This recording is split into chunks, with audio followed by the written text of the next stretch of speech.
ఇప్పుడు రోడ్డు సౌకర్యం లేక డోలీ మీద తీసుకెళ్ళాలి అంటే ఎంత కష్టపడతామో, ఎంత ఇబ్బంది ఉంటుందో నేను అనుభవించకపోయినా కానీ నాకు ఆ కష్టం నేను మనుషుల్ని చూసి అర్థం చేసుకున్నాను.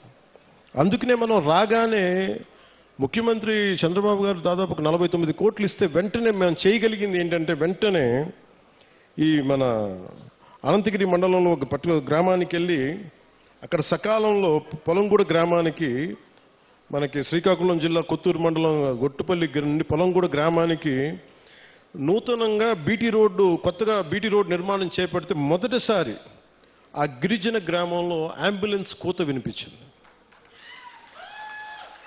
అంటే సకాలంలో సరైన సమయానికి అంబులెన్స్ రావడంతో ఒక గిరిజన గర్భిణీ మహిళ సకాలంలో ఆసుపత్రికి చేరి ఒక ఆరోగ్యవంతమైన శిశువుకి, ఒక బిడ్డకి జన్మనిచ్చింది. ఈ రహదారి ద్వారా 6 గిరిజన ఆవాసాల గ్రామాలకు చెందిన 1260 మంది డోలీ మోతల నుంచి విముక్తి పొందారు.